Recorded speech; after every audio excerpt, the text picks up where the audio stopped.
bodies laying in caskets. I have felt many cold hands, and I have touched many cold faces. But there's something about when it's your mama's hands that are cold. Something about when your mama's face is cold. When you press your face against her face, and you remember all the times that you did that as a child, and even sometimes as an adult. And you're waiting on those eyes to open, and you realize that they won't. You think about all the things that you could have said, all the things that you should have said, but all the things that you will no longer have the opportunity to say. This is the hardest thing I've ever had to do. This year I've already had to bury my pastor and my mentor. The following month, had to bury another mentor. Many friends and family have gone this year. And now, God decided to call my mother to eternal reward. Many of you know my testimony of how I was born with a learning disability, and it was predicted early on that I would never amount to anything. But the reason I am where I am today is because of this lady that laid this before us. For many people told her and my father that I was a lost cause, that I wasn't worth anything, that I should just be institutionalized and let the state deal with me. But one thing about my mother, she was very tenacious. Very tenacious.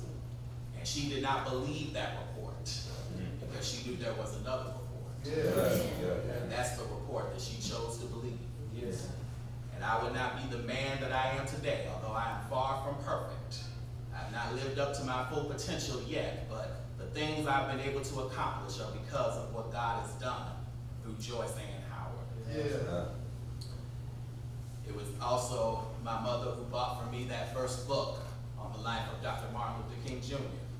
I was 9 or 10 years old. She handed me the book and she said, I want you to read this. I want you to learn about this positive role model. And I had no interest in reading at first. But once I started reading the story, I got hooked and I wanted to learn more. And now at almost 35 years old, Dr. King is a part of my life and my ministry. And it all started because Mama bought me that book. But I'm also reminded of something that a good friend of mine told me earlier this week. She said, even the closest relationships are not perfect. Every relationship has issues. Every relationship has conflicts. And my relationship with my mother was no exception. There were things that we never got to resolve. There were things that we never got to reconcile. There were conversations, unfortunately, that we never got to have. And that is something that I need to live with for the rest of my life. And while I regret that her and I will never be able to reconcile on this side, I'm grateful that her death has afforded my father and I the opportunity to reconcile. Her death has afforded my father and I the opportunity to get closer. The opportunity for him to have time with his grandchildren.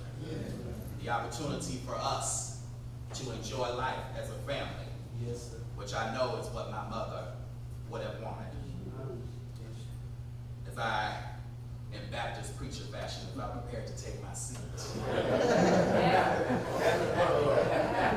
I'm going to try not to preach, but you know, I got the mic and Mama's right here, and she loved to tell everybody who would listen to her that her son was a minister, so I might as well do what she sacrificed for me to do. I've lost a lot this year.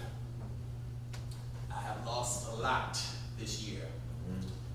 Pastor, mentors, friends, family, opportunities, and now my mother. But I'm reminded of something that my hero and inspiration, Dr. Martin Luther King Jr. once said. He said that everybody wants to rush to the triumph of Easter. But first you must deal with the pain of Good Friday.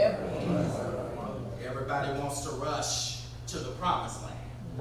But first you must confront the Red Sea and the wilderness. Yes. And even once you make it to the promised land, you discover that there's giants in the land. Right. Every David wants to occupy his throne. But first he must endure the reign of a King Saul. All right. Every Job wants to have twice as much as he had before.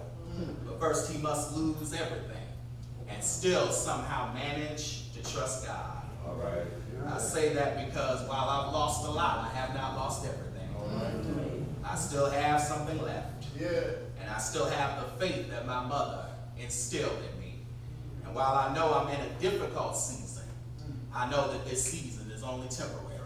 Right. We serve a God who knows how this movie is going to end. Yeah. We only know the scene that we're in now, but he knows the rest of the scenes.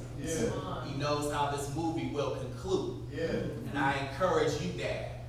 I encourage you, family. I encourage everybody under the sound of my voice. This movie is not over. All right. This story is not over. Yeah. This is just a chapter. This is just a season. And while the next seasons may not include my mother on this side, just know she's watching. Just know she's with us. And this movie will end with victory. I'm reminded of one of my favorite stories.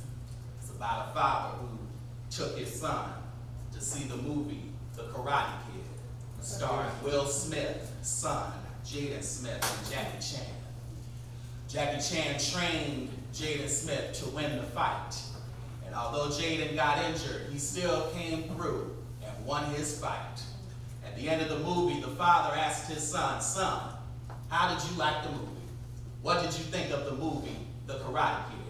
And the son looked at his dad and said, "Daddy, I love the movie, but I already knew what was going to happen. I already knew that Jaden Smith was going to win his fight." All right. The daddy was puzzled because they had never seen the movie before. And he said, "Son, how'd you know that Jaden Smith was going to win the fight?" And the son said, "Well, I saw at the beginning of the movie, during the opening credits, that Jaden's dad, Will Smith, was one of the producers of the movie. Since he wrote the movie, I knew there was no way he was going to let his son lose. So when I saw that his son had a fight, I knew that the outcome was already decided because his daddy wrote the movie." Family, I want to tell you that our life is a movie that God wrote. And although we may have to cry sometimes, although we may have to say goodbye to loved ones sometimes, although it may hurt sometimes, our daddy will not let us lose this fight because the outcome is already decided. We are more than conquerors. We are above and not beneath. We are the head and not the tail. No weapon formed against us will prosper. Nothing that the devil tries will work. Why? Because God is on our side. My mama won her fight, and she's given me the courage to keep winning mine. Some people may say she lost because she's no longer living, but guess what? She's somewhere where she don't have to fight no more.